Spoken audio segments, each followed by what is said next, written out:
Suamiku pewaris utama. Bab 57. Menuju ke satu tempat. Sesampainya di sana, Jadira merasakan seolah-olah dirinya sedang ditatap oleh seseorang, tapi dia tidak tahu siapa orang tersebut.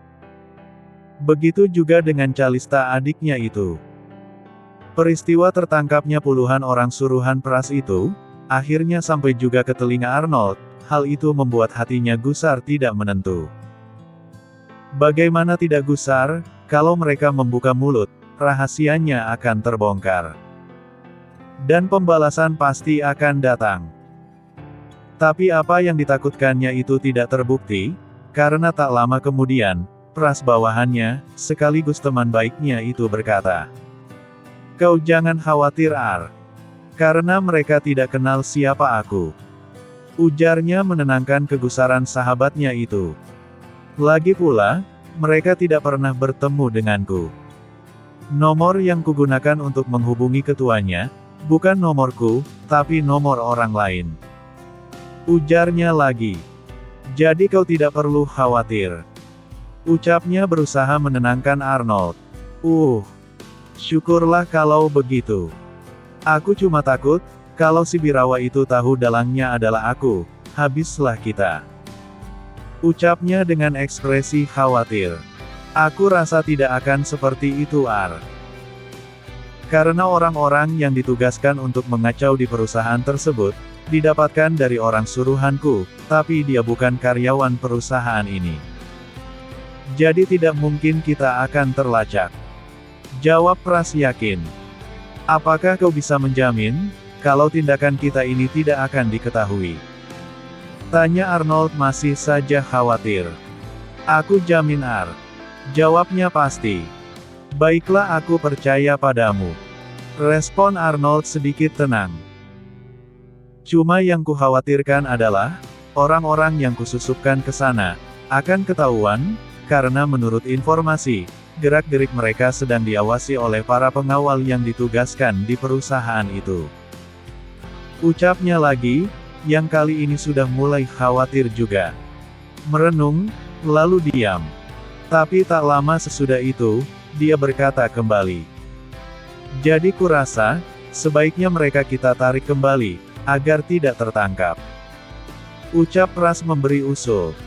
Aku setuju dengan saranmu itu. Sekarang kau perintahkan, agar mereka keluar dari dua perusahaan itu hari ini juga, mumpung masih libur. Respon Arnold cepat. Jadi mulai besok, mereka tidak usah masuk kerja. Sambungnya lagi. Untuk menghilangkan jejak, 20 orang yang kau susupkan itu, kita ungsikan ke kota S. Provinsi JT itu, dan ditempatkan pada perusahaan kita yang ada di sana. Kata Arnold memberi instruksi pada Pras. Siap bos. Hari ini juga, aku akan menelepon mereka, untuk bersiap-siap pindah ke kota S, provinsi sebelah itu untuk sementara. Jawab Pras senang, lalu menyeruput kopinya dengan terburu-buru, kemudian menghubungi seseorang melalui sambungan telepon. Saat itu, Arnold dan Prasetyo sedang berada di kafe favorit yang ada di kota S tersebut. Pras sengaja mengajak bosnya, sekaligus temannya itu, untuk bertemu di kafe tersebut, guna membicarakan perihal tertangkapnya orang-orang suruhannya kemarin. Kebetulan hari itu, adalah hari libur. Jadi Arnold setuju dengan ajakan temannya tersebut, untuk bertemu di kafe yang sering mereka kunjungi itu. Lalu bagaimana dengan kelompok lain, apakah mereka juga tertangkap? Tanya Arnold tiba-tiba. Mereka sudah kuperintahkan agar menghentikan kegiatan mereka dan menghilang untuk sementara. Jawab Pras apa adanya. Bagus. Dengan demikian, usaha sabotase kita tidak akan ketahuan. Tapi aku masih kepikiran dengan kelompok yang tertangkap itu Pras. Ucap Arnold dengan ekspresi khawatir. Kau jangan khawatirlah Ar. Mereka tidak akan tahu, siapa dalang di balik kekacauan itu. Karena aku sudah mengantisipasinya, kecuali kalau diselidiki secara mendalam. Responnya seperti ragu-ragu. Maksudmu? Tanya Arnold penasaran. Kudengar, mereka mempunyai tim mata-mata yang handal. Tidak ada yang bisa lolos dari perhatian mereka. Cuma itu yang ku khawatirkan, Ar. Kata Pras sedikit khawatir. Maksudmu, perbuatan kita ini bisa terlacak oleh si Birawa itu, begitu? Respon Arnold sudah mulai khawatir lagi. Bisa saja begitu, Ar. Jawab Pras cepat. Kau ini bagaimana sih? Ada masalah seperti itu, kenapa kau tidak mengatakannya padaku waktu itu? Ucap Arnold sedikit kesal. Tenanglah, kau tidak perlu khawatir secara berlebihan seperti ini. Aku akan menghilangkan jejak mereka. Ucap Pras mengandung misteri. Maksudmu, kau akan menghabisi mereka? Tega kau. Respon Arnold berlebihan. Ya tidak begitulah, Ar. Aku mana tega berbuat seperti itu pada mereka. Tapi jika terpaksa, apa boleh buat? Jawab Pras cuek dan seperti tidak merasa bersalah. Kau ini ada-ada saja. Respon Arnold menimpali ucapan dari sahabatnya itu, yang terkesan menolak tidak, setuju pun tidak. Karena usaha pertama dan kedua sudah ketahuan, maka usaha ketiga, kita hentikan dulu untuk sementara waktu, sampai keadaan menjadi tenang. Kata atau Arnold memberi solusi. Aku setuju dengan pendapatmu itu. Kalau kita tetap nekat meretas sistem keamanan perusahaan mereka, aku yakin, kita akan ketahuan saat itu juga. Sambut Pras menyetujui pendapat dari Arnold itu. Tak kusangka, ternyata sulit juga untuk menggoyahkan pondasi perusahaan sainganku itu. Batinnya dalam hati. Kukira, hanya dengan usaha kecil, mereka akan tercerai-berai, dan informasi perusahaannya, bisa kukuasai dengan mudah. Sambungnya lagi. Ternyata hanya dengan sekali pukul, semua rencanaku menjadi berantakan. Ini tidak boleh jadi. Aku harus mencari cara lain. Batin Arnold dengan tekad kuat. Keesokan harinya, 20 orang yang disusupkan untuk mencuri informasi, dan mengadu domba karyawan Birawa Group, tidak masuk kerja. Hal itu tentu saja menjadi tanda tanya besar bagi karyawan senior maupun yang baru. Karena tidak biasanya mereka berbuat seperti itu, apalagi bolos, berbarengan pula. Oleh manajer yang membawahi bidang ketenagakerjaan, kejadian itu dilaporkan kepada Direktur Personalia, dan diteruskan ke Wakil Direktur untuk disampaikan kepada petinggi perusahaan. 1 jam sesudah itu, Komandan Danu yang mendapat laporan dari Wakil Direktur Perusahaan, melaporkan kejadian itu kepada Hans, Iron, dan Robin lalu diteruskan kepada Hendy, sebagai pemilik perusahaan tersebut. Berdasarkan laporan itu, Hendy memanggil Burgon, si mata dewa, untuk menyelidiki kasus yang langka itu. Sebagai seorang ketua mata-mata, yang sangat handal, hingga berjuluk si mata dewa, Burgon menyanggupi untuk mencari penyebab, kenapa mereka tidak masuk bekerja, sekaligus menyelidiki, kaitannya dengan 65 orang perusuh, yang sudah ditangkap 1 hari sebelumnya. Aku yakin ini ada kaitannya dengan para perusuh itu. Kalau tidak, kenapa begitu mereka tertangkap, 20 orang itu pun tak masuk kerja atau resign selamanya? Ini harus aku selidiki. Ucap Burgon sesaat setelah ditemui oleh Danu di perusahaan tempat dia bertugas itu. Saat ini dia didampingi oleh Bumi, Awan dan Langit, serta 20 orang pengawal elit.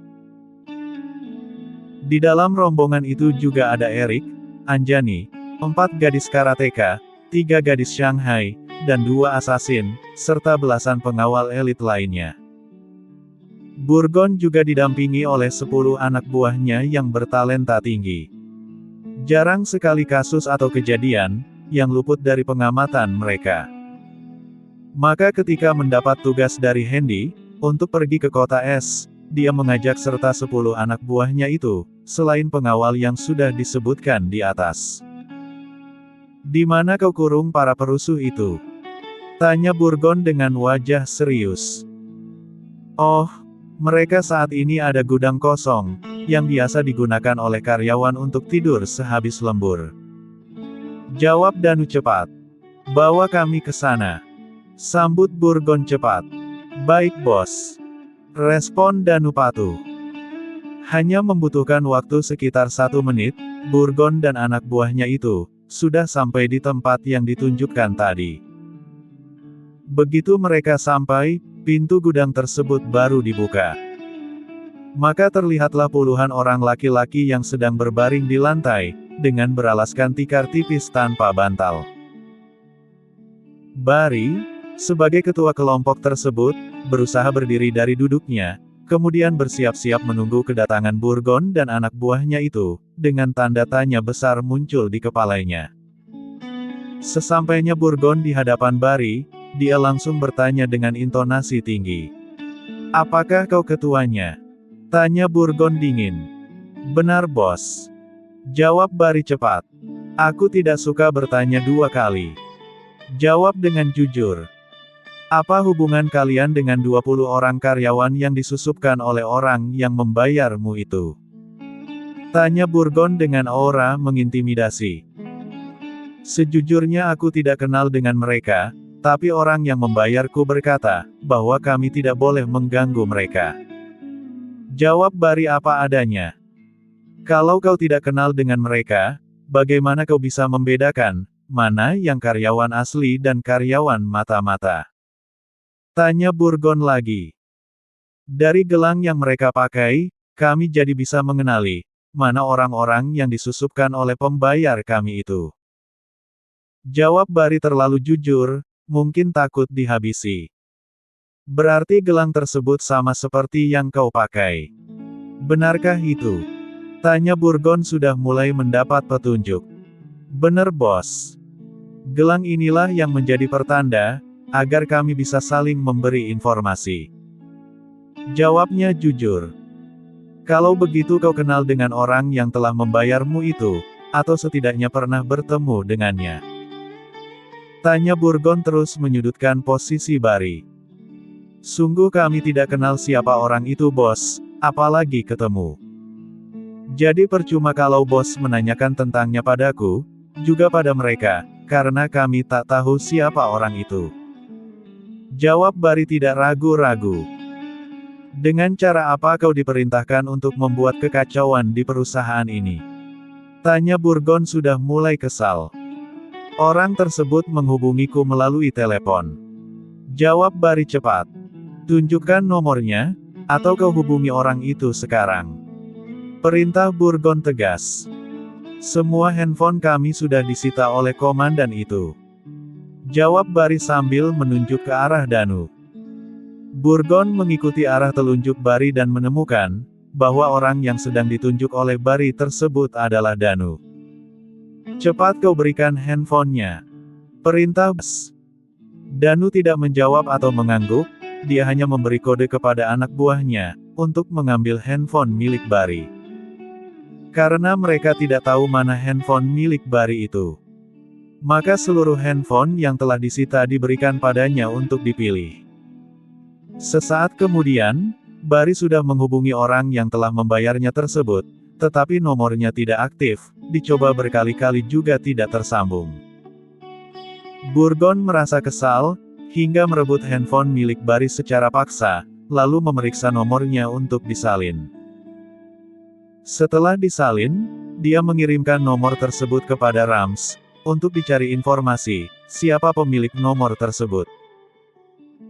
Tidak membutuhkan waktu lama, sebuah notifikasi masuk ke handphone Burgon, yang berisi data, siapa pemilik nomor tersebut.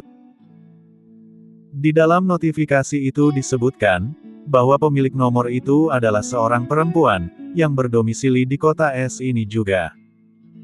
Itu diketahui karena di nomor itu, terpasang foto profil pemiliknya. "Apakah kau kenal dengan orang ini?" Tanya Burgon tidak sabar. Untuk sejenak, Bari mengamati foto kontak yang ada di nomor tersebut, karena Burgon sudah memperbesarnya, hingga beberapa kali. "Cepat jawab. Apakah kau kenal orang ini?" Bentaknya marah. Aku memang pernah bertemu dengannya, tapi sudah lama sekali, dan aku sudah lupa. Jawab Bari mengingat-ingat. Kalau tidak salah, dia tinggal di Jalan Kertajaya, Distrik G Kota S.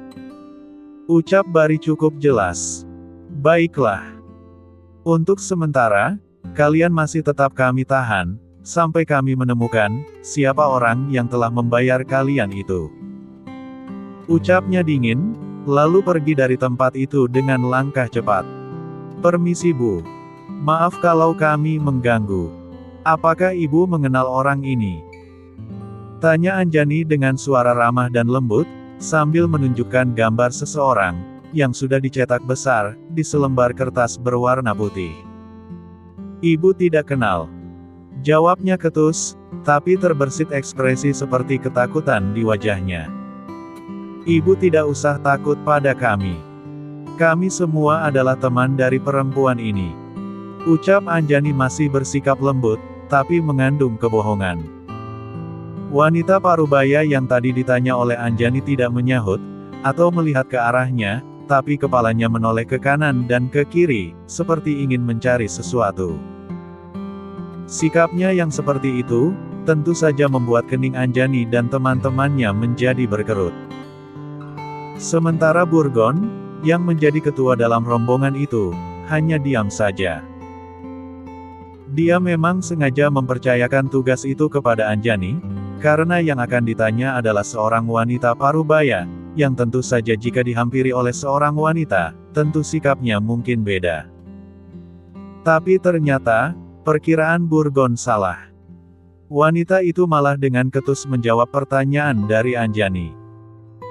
Melihat sikap seperti itu, Burgon menjadi geram dan tidak sabaran, tapi masih tetap menunggu apa reaksi selanjutnya. Percayalah Bu. Kami hanya ingin bertemu dengan orang ini, karena ada sesuatu hal yang ingin kami tanyakan.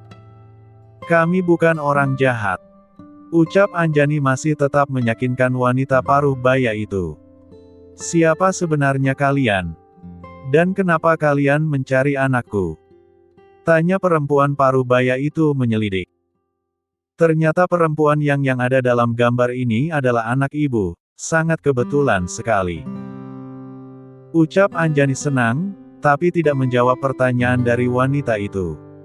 Sebaiknya cepat kalian pergi dari sini. Jika tidak, kalian akan dapat masalah besar. Cepat pergi. Ucapnya sambil mendorong tubuh Anjani ke belakang, agar dia cepat pergi, seperti ada sesuatu yang sangat ditakutinya. Ibu tenanglah. Tak akan ada yang berani membuat masalah dengan kami. Jawab Anjani tenang, kemudian berkata lagi. Apakah itu rumah ibu? Tanya Anjani lagi. Iya benar. Itu rumah ibu. Tapi ada keperluan apa kalian ingin mencari anakku? Tanya wanita itu mencoba mencari tahu. Apakah kedatangan mereka sama seperti orang-orang yang juga selalu datang ke rumahnya itu? Kami hanya sekedar ingin bertanya kepadanya Bu. Kami tidak akan mencelakakannya. Jawab Anjani ramah. Kalau boleh tahu, kenapa ibu terlihat seperti sangat ketakutan sekali? Tanya Anjani penasaran, ketika melihat wanita parubaya yang ada di depannya ini, sejak dari tadi sikapnya gelisah. Mayang, ibu parubaya itu memandang wajah Anjani lekat-lekat, ingin mencari kejujuran di matanya. Apakah dia sama dengan orang-orang yang juga mencari anak gadisnya tersebut? Dia belum mau menjawab pertanyaan dari Anjani itu, dia masih mencari kebenaran dari dugaannya, bahwa orang yang ada di depannya itu pun mempunyai keperluan yang sama, pada tantri anak gadisnya tersebut. Sebaiknya kita bicara jangan di sini. Ayo masuk. Ucap Mayang dengan sikap ragu-ragu. Baiklah Bu, kami akan masuk. Tapi apakah anak ibu ada di dalam rumah? Jawab Anjani senang. Ya, dia ada di dalam. Mari. Jawab Mayang tanpa ragu-ragu lagi. Baiklah silakan pimpin jalannya Bu. Jawab Anjani pelan. Mayang berjalan mendahului Anjani, menuju ke rumahnya yang tidak jauh dari tempat mereka berdiri tadi, diikuti oleh Anjani dan teman-temannya yang lain, termasuk Burgon.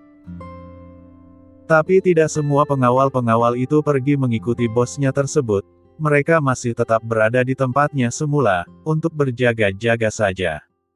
"Ayo masuk. Anak ibu ada di dalam," ucap Mayang dengan ramah, dan sikapnya sudah mulai berubah.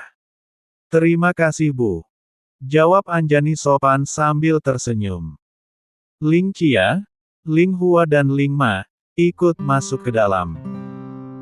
Sedangkan 4 gadis karateka tidak ikut masuk, karena ruang tamu rumah itu sangat kecil. Mereka hanya berdiri di depan pintu sambil mengawasi sekitar. Yang bisa masuk hanya 4 orang gadis itu, ditambah dengan Burgon, dan 3 sekawan pengawal elit utama, yaitu Bumi, Langit dan Awan. Masing-masing dipersilakan duduk, walau tidak ada kursi di dalamnya. Mereka pun menuruti keinginan dari tuan rumah yang menyuruh mereka untuk duduk. Dengan beralaskan tikar plastik yang sudah kelihatan usang, para pengawal yang masuk tadi pun duduk, dan tidak sedikit pun merasa risih. Setelah waktunya dirasa pas, barulah Burgon bersuara dengan intonasi pelan. "Maaf dengan ibu," tanya Burgon ragu-ragu. "Mayang? Nama saya Mayang Tuan, dan ini anak saya Tantri," jawab Mayang cepat. "Apakah orang yang ada di dalam gambar ini adalah Tantri?" tanya Burgon sesopan mungkin. "Benar Tuan, tapi dari mana Tuan bisa mendapatkan gambar Tantri ini?" tanya Tantri penasaran. "Dari nomor kontak yang kau berikan pada orang lain," jawab Burgon cepat. Dek. Jantung Tantri berdetak dengan kencang, pertanda sangat khawatir sekali dengan pernyataan yang barusan tadi diucapkan oleh Burgon. Dalam hatinya bertanya-tanya, dari mana orang itu bisa mendapatkan informasi tentang nomor kontaknya, berikut dengan gambar profilnya. "Kau tentu penasaran dan ingin tahu, dari mana kami bisa mendapatkan nomor kontakmu, juga profil yang ada di dalamnya, bukan?" tanya Burgon ketika melihat kekhawatiran Tantri tersebut. "Benar Tuan. Kalau Tantri boleh tahu, bagaimana Tuan bisa mendapatkan nomor kontak Tantri yang dipakai oleh orang itu?" ucap Tantri ragu. "Maksudmu orang ini?" tanya Burgon langsung pada intinya, sambil menunjukkan gambar Bari yang sedang berdiri ketakutan itu. Tantri tidak kenal dengan orang ini. Orang yang merebut paksa nomor itu adalah Tuan Prasetyo, ucap Tantri terus terang. "Pras," ucap Burgon dengan intonasi sedikit keras. Tapi tiba-tiba, "Siapa kalian? Kenapa datang ke rumah calon istri bosku?" tanya seseorang dengan suara tinggi di luar rumah. Gideon, nama orang yang barusan tadi berteriak tersebut, saat ini tengah berdiri di samping mobil jeepnya dengan muka masam.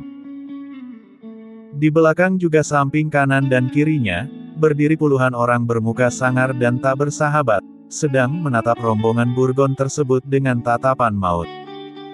"Apa urusanmu bertanya seperti itu?" jawab Erik malah balik bertanya, menimpali pertanyaan Gideon tadi. "Aku bertanya bukan malah harus menjawab pertanyaanmu, bodoh," respon Gideon marah. "Aku tidak punya kewajiban untuk menjawab pertanyaanmu." "Paham," balas Erik tidak mau kalah.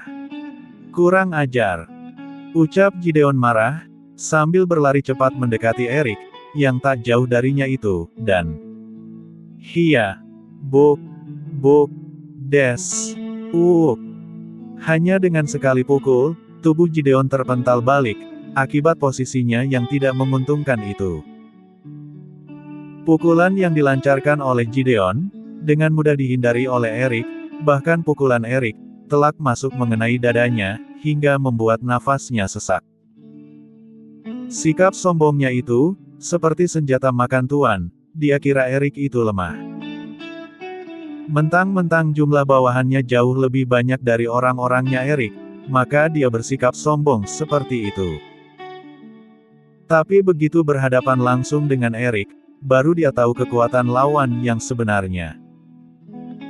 Erik yang sudah tidak sabar ingin menghajar si Gideon itu, langkahnya dihentikan oleh anak buah Gideon. Mereka dengan tangkas mencegat Erik, dengan berdiri di depan Gideon dengan sikap siap dan waspada. 4 orang gadis karateka, dan pasukan elit lainnya menjadi geram, ketika melihat pemandangan itu. Dengan sekali hentakan, tubuh mereka melesat ke arah anak buah Gideon, kemudian tanpa basa-basi lagi, langsung menyerang mereka dengan brutal. Mendapat serangan yang tiba-tiba itu, anak buah Gideon tidak siap. Akibatnya, banyak di antara mereka terkena pukulan dan tendangan 4 orang gadis karateka tersebut, dibantu oleh pengawal-pengawal elit lainnya. Tentu saja anak buah Gideon, bukan lawan yang seimbang bagi pengawal-pengawal itu. Dengan mudahnya, mereka merobohkan satu persatu anak buah Gideon yang mencoba menghalangi langkah mereka, untuk menangkap bosnya tersebut. Keributan itu, tentu saja membuat orang-orang yang ada di dalam rumah mayang menjadi terkejut, kemudian bergegas keluar, ingin melihat apa yang terjadi. Kalau tadi mereka hanya mendengar teriakan dari seseorang, dan mereka anggap itu biasa, tapi begitu mendengar ada perkelahian baru mereka bergegas keluar. Begitu sudah sampai di luar, Burgon melihat anak buahnya sedang berpesta pora, memukul, menendang, menamparkan dan menginjak pada anak buah Gideon dengan sadis. Terlihat sekali kalau kekuatan mereka tidak seimbang. Tentu saja tidak seimbang, karena orang-orang yang dibawa oleh Burgon tersebut, bukanlah orang sembarangan, tetapi pengawal dengan level komandan dan pengawal elit level pertama. Gideon yang melihat anak buahnya menjadi bulan-bulanan lawan, menjadi marah, kemudian dengan geramnya dia maju merangsek dan menyerang para pengawal itu, tapi lagi-lagi dia bernasib sial, karena semua serangannya dengan mudah dihindari oleh para pengawal itu. Malah tubuhnya yang menderita pukulan, tendangan dan tamparan yang lumayan keras dari para pengawal tersebut. Biasanya dia yang menguasai keadaan, tapi kali ini, dia menjadi bulan-bulanan lawannya, seperti tikus yang dikepung dari segala arah, dan berada di pojok ruangan, sambil ketakutan dan putus asa. Gideon tidak menyangka, bahwa jumlah orang yang dibawanya itu, tidak banyak membantu, malah semakin merepotkan. Pengawal yang dibawa oleh Burgon, jumlah hanya sebanyak 26 orang, tidak termasuk 10 mata-mata itu. Sedangkan anak buah Gideon berjumlah 67 orang, tapi hanya terdiri dari sekumpulan sampah. Mereka datang ke situ karena mendapat kabar, bahwa ada orang yang sedang mencari Tantri, orang yang selama ini dijaga olehnya atas perintah Prasetyo atau Pras itu. Tantri dulunya adalah karyawan di perusahaan milik Arnold. Tapi karena dia difitnah oleh teman kerjanya sendiri, maka dia dikeluarkan dari perusahaan tersebut, dengan tuduhan menggelapkan uang perusahaan. Dia bisa bebas jika mau menikah dengan Prasetyo. Karena terpaksa, maka Tantri mau tidak mau menyetujui tawaran itu, karena dia tidak mau ibunya menderita, kalau dia dipenjara, atas tuduhan yang tidak pernah dia lakukan itu. Ternyata skenario itu, disusun oleh Pras sendiri, karena dia berkeinginan untuk memperistri Tantri yang lumayan cantik itu. Dengan segala macam upaya, dia membujuk Tantri agar mau menikah dengannya, atau lebih tepatnya menjadi wanita simpanannya di kota itu. Dasar buaya. Namun sampai sejauh ini, usaha Pras belum juga membuahkan hasil. Tantri menolak dengan keras bujuk rayu darinya dengan mengurung diri di rumah, dan jarang sekali keluar, jika tidak ada keperluan yang mendesak. Itu pun harus tetap diawasi dari jauh. Warga sekitar yang melihat dan mendengar perihal itu, menjadi prihatin dengan nasib Tantri tersebut, tapi mereka tidak bisa berbuat apa-apa, karena Pras selalu mengirim orang-orangnya untuk mengawasi aktivitas Tantri setiap hari, hingga ruang gerak Tantri jadi terbatas. Pihak berwenang pun tidak mempunyai bukti untuk menangkap mereka, karena tidak ditemukan pelanggaran yang mereka lakukan. Mereka hanya duduk-duduk saja di warung, yang tak jauh dari rumah Tantri, sambil minum kopi. Jumlahnya pun tidak banyak, hanya 4-6 orang mata-mata saja. Oleh karena itu, mereka dianggap tidak melakukan perbuatan yang melanggar hukum. Tapi pada suatu ketika, Tantri dan ibunya mencoba kabur dari pengawasan mereka dengan cara pindah dari rumah warisan ayahnya itu, tapi usaha mereka ketahuan saat itu juga. Mata-mata yang terus mengawasi mereka menjadi marah dan memaksa Tantri serta ibunya untuk kembali lagi ke rumahnya itu. Pras yang mendengar berita itu pun menjadi marah, hingga memerintahkan pada Gideon untuk mengawasi Tantri dan ibunya secara langsung.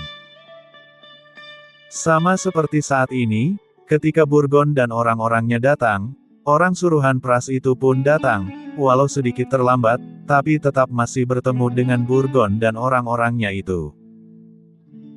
Saat bertemu itulah, terjadi kesalahpahaman kecil, hingga menciptakan pergesekan antara mereka.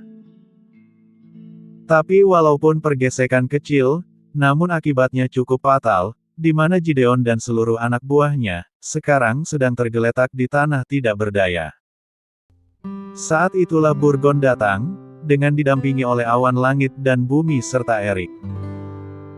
Sedangkan Anjani dan 3 gadis Shanghai, hanya berdiri di luar rumah yang mereka kunjungi itu. Ketika yang lain masih berdiri tenang, Burgon tanpa basa-basi lagi langsung menginjak tubuh Gideon kuat-kuat, sesaat setelah dia sampai di depannya, lalu berkata, "Hanya ada satu pilihan, bekerja sama atau kehilangan nyawa." Ucap Burgon mengintimidasi, dan tidak main-main.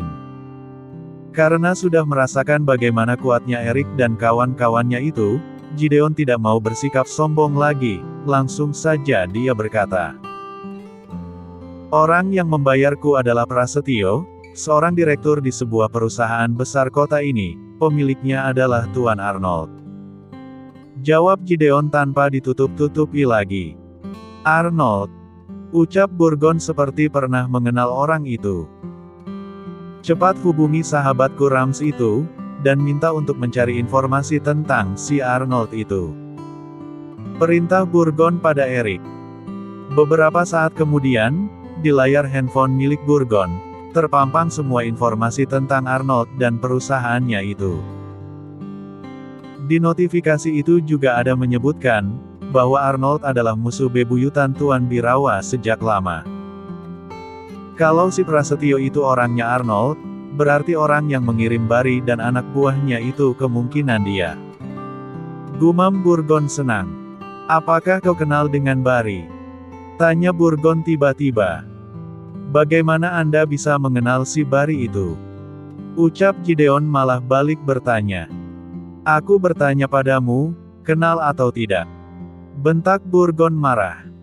"Ya aku kenal, dia orangku," jawab Gideon lemah. "Lalu untuk apa orangmu itu dikirim ke perusahaan Birawa Group?" tanya Burgon lagi. "Aku tidak tahu," respon Gideon berbohong. Buk! Tubuh Gideon terpelanting menjauh, akibat ditendang oleh Erik kuat-kuat. Sakit semua badan juga hatinya, karena diperlakukan seperti itu oleh Erik. Namun apa daya, saat ini, dia sedang tersandera karena kalah bertarung. Karena tidak mau disiksa lagi, Gideon langsung membuka mulut dan mengatakan semua yang dia tahu tentang Pras dan tujuannya itu. "Pras ingin agar perusahaan Birawa itu menjadi goyah dengan adanya gangguan dari kami," ucapnya terus terang. Orang-orang yang disusupkan itu pun mempunyai tujuan yang sama, yaitu untuk menggoyahkan perusahaan Birawa tersebut, dengan cara mengadu domba antar sesama karyawan. Sambungnya lagi. "Tapi karena usaha itu sudah ketahuan, kami diminta untuk tidak meneruskan aksi tersebut, agar tidak tertangkap seperti si Bari yang bodoh itu," ucapnya sambil menahan sakit. "Tapi ternyata kau malah tertangkap oleh kami, dan terpaksa berterus terang. Kaget bukan?" Tanya Burgon geli. Ya, sejujurnya kami sangat kaget sekali, dan tidak menyangka, malah bertemu dengan kalian di sini. Jawab Gideon pasrah. Lalu untuk apa kau terus mengawasi Tantri dan ibunya itu? Tanya Burgon lagi. Itu Ami juga tidak tahu. Kami hanya diperintahkan untuk mencegah, agar Tantri tidak melarikan diri dan menjaganya, supaya tidak diganggu oleh laki-laki lain. Jawab Gideon apa adanya. Memang apa hubungan Pras dengan si Tantri itu? Tanya Burgon keheranan. Dia calon istri bos Pras Tuan. Jawab Gideon cepat. Bohong. Aku bukan calonnya. Tuan Pras yang terus memaksaku, agar aku mau jadi istrinya, tapi aku menolak. Ucap Tantri membantah pernyataan dari Gideon tersebut. Kau dengan itu. Tantri menolak pernyataanmu. Jadi mulai hari ini, kau jangan mengganggunya lagi. Kalau kau masih nekat, mati. Respon Burgon cepat, sekaligus mengingatkan Gideon agar menyudahi aktivitasnya itu. Baik Tuan. Mulai hari ini, aku Gideon, menjamin dan berjanji, tidak akan ikut campur tangan lagi pada kepentingan mereka. Jika aku ingkar, Tuan boleh menghabisi kami semua saat itu juga. Janji Gideon tulus. Apakah kata-katamu itu bisa dipegang Gideon? Tanya Burgon sekedar menguji. Tuan bisa memotong jari kami satu persatu, sebagai jaminan janji kami ini. Jawab Hendy mantap. Tidak perlu seperti itu. Aku hanya mengujimu saja.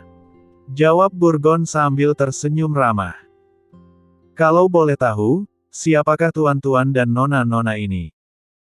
Tanya Gideon penasaran karena dia belum pernah bertemu dengan mereka, apalagi bertarung.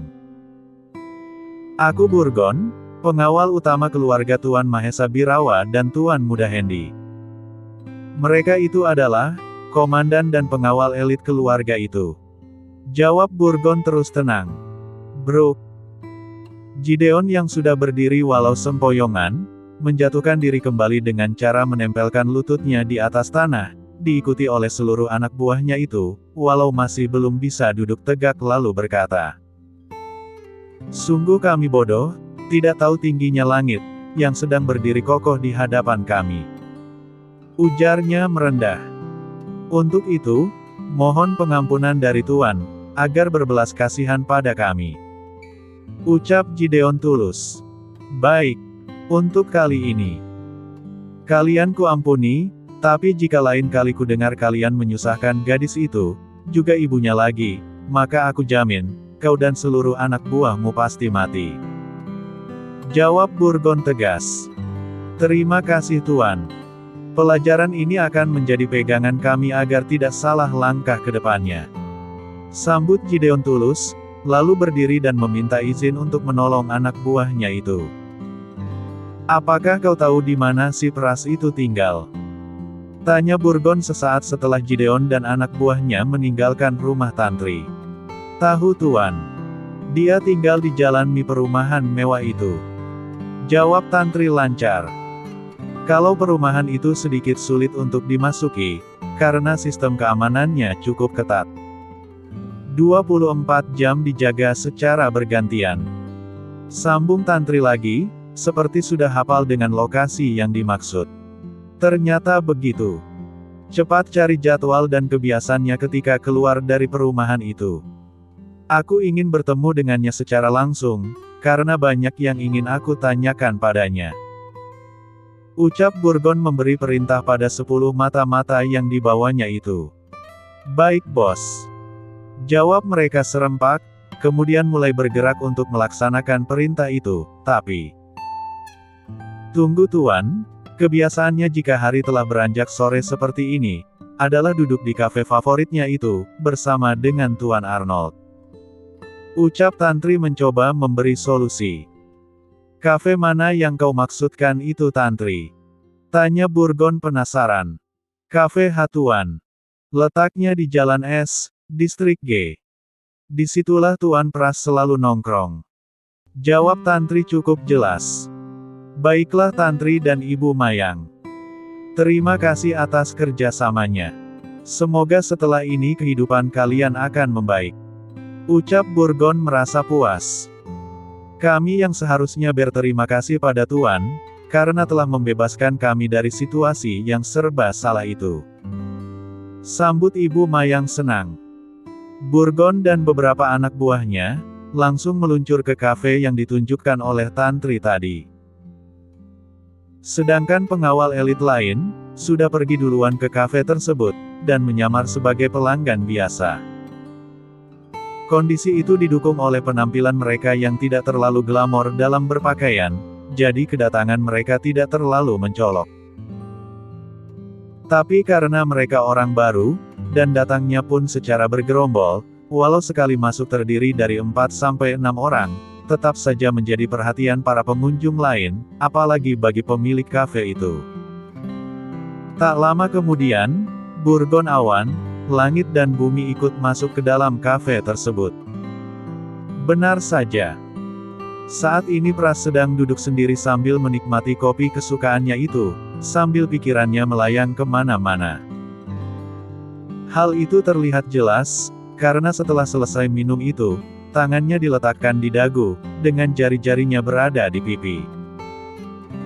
Dia belum menyadari kalau dirinya sedang diawasi oleh Burgon dan anak buahnya itu. Dengan tenang dia menyantap makanan yang ada di atas meja, sesekali dia selingini dengan minum kopi kesukaannya tersebut, kemudian melamun lagi. Burgon yang melihat aksi itu, berusaha mendekati Pras dan pura-pura menanyakan sesuatu padanya. Apakah kopi ini rasanya enak? Ucapnya sambil tersenyum ke arah Pras, yang tidak curiga sedikitpun pada niat Burgon. Kalau Tuan belum mencoba, tentu belum tahu rasanya.